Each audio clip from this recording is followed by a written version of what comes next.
الو نیوشا، من هوریم. هوری تو کجایی آخه؟ اون بیچاره رو دیوونه کردی دختر. مگه کجاست؟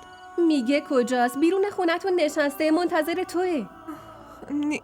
نیوشا بهش بگو برگرده خونش لطفاً. برای چی؟ مگه برنامه فرارتون کنسل شده؟ بابا اینا منو دزدیدن. این یعنی چی؟ قیصر من آورده خونه خودش. خدای من، ولی آخه قیصر از کجا فهمید؟ داشت تعقیبمون میکرد. همین که فرصت گیر آورد برام داشت آوردتم اینجا. یعنی تو دیگه اونجا میمونی؟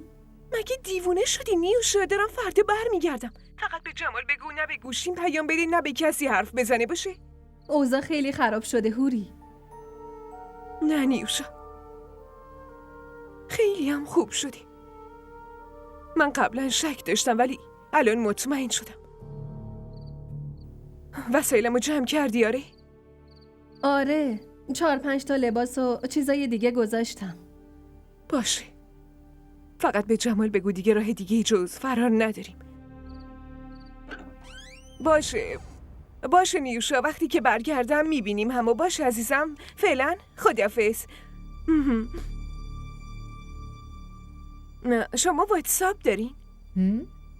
پس بی زحمت عکسایی که ازم گرفتین همشو برام بفرستید. دوستم انقدر ذوق کرده میخوام نشون بدم بهش.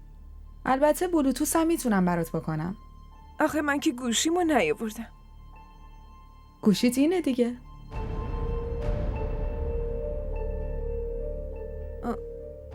اینو از کجا آوردی؟ تو جیب کت قیصر پیداش کردم. آخ، داداش قیصر برداشته و به من نگفتی. شاید اون میخواسته سورپرایزت کنه. آره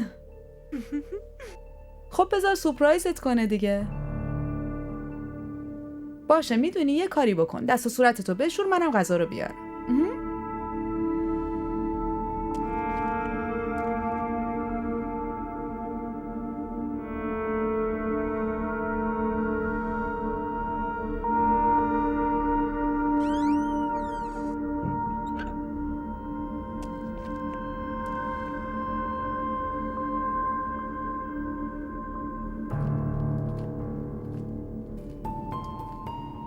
چه کار میکردی؟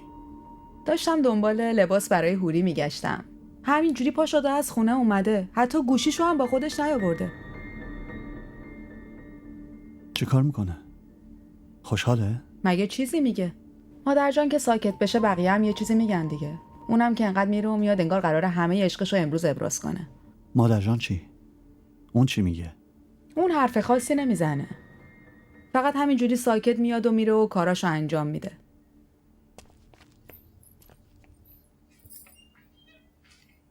تو هم خوب باش میچرخیدی یا؟ آره، همه خونه رو بهش نشون دادم.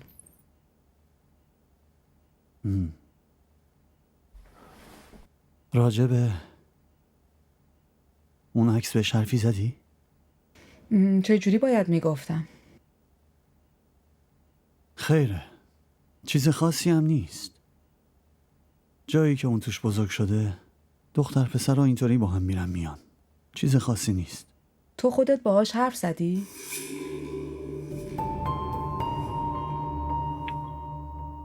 نه، نپرسید. باهاش حرف بزن که دیگه از این کارا نکنه. دیگه باید طبق اصول ما زندگی کنه. مال هر جایی هم که میخواد باشه.